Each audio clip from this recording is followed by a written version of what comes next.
Welcome to టీ18 news. మన channel మరణిస్తాం. వికారాబాద్ జిల్లా పూడూరు మండల పరిధిలోని కుడుమూరు గ్రామంలో శివాలయం 21వ వార్షికోత్సవాన్ని పురస్కరించుకుని హోమాలు, రుద్రాభిషేకం అంగరంగ వైభవంగా కన్నుల పండుగ అత్యంత భక్తిభావంతో గ్రామస్తులు నిర్వహించారు. ఈ సందర్భంగా అనిల్ మాట్లాడుతూ, గ్రామంలో శివలింగం ప్రతిష్ఠ చేసినప్పటి నుండి గ్రామంలో పాడి పంటలు సమృద్ధిగా పండుతున్నాయని అన్నారు. వార్షికోత్సవ సందర్భంగా జాతర మహోత్సవ కార్యక్రమానికి భక్తులు చుట్టుపక్కల గ్రామాల నుండి అధిక సంఖ్యలో భక్తులు జాతర మహోత్సవంలో పాల్గొంటారని అన్నారు. స్వామివారి ఆశీస్సులతో ప్రజలంతా సుఖ సంతోషాలతో ఆయుర ఆరోగ్యాలతో ఉండాలని తెలిపారు. ఈ కార్యక్రమంలో పూజారి రాజు ప్రభు, గ్రామ పెద్దలు వెంకటస్వామి, చుక్కయ్య, నరసింహులు, ప్రభాకర్ రెడ్డి, వంశీ, నరసింహులు, చెన్నయ్య, భీంభరత్, సత్యనారాయణ, నరేందర్ రెడ్డి, మల్లయ్య, శేఖర్, శ్రీశైలం, శ్రీకాంత్, నరసింహాచారి తదితరులు పాల్గొన్నారు.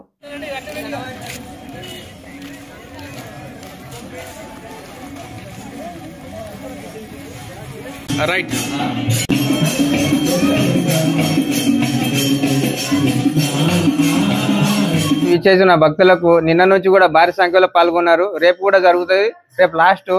అట్లనే అన్నదాన కార్యక్రమం కూడా జరుగుతుంది. భారీ ఎత్తున ఊరి జనాలు, మిఠకంగల్ గ్రామ ప్రజలు, చుట్టుపక్కల విలేజ్లు అందరు కలిసి భారీ ఎత్తున పాల్గొనాలని కోరుకుంటున్నా. స్వామివారి ఆశీస్సులు ప్రజలందరికీ ఉండాలని కోరుకుంటున్నా. గ్రామంలో 21వ వార్షికోత్సవం జరుపుకుంటున్నాము.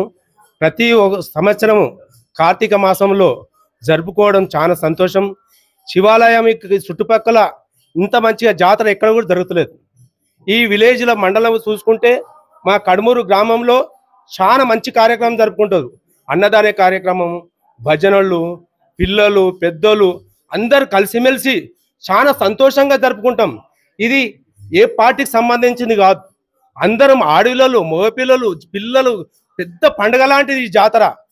ఇలాంటి కార్యక్రమం ఎక్కడ కూడా జరుపుకోము. ఇంత మంచి కార్యక్రమం జరుపుకున్నందుకు గ్రామము చాలా సంతోషపడుతుంది.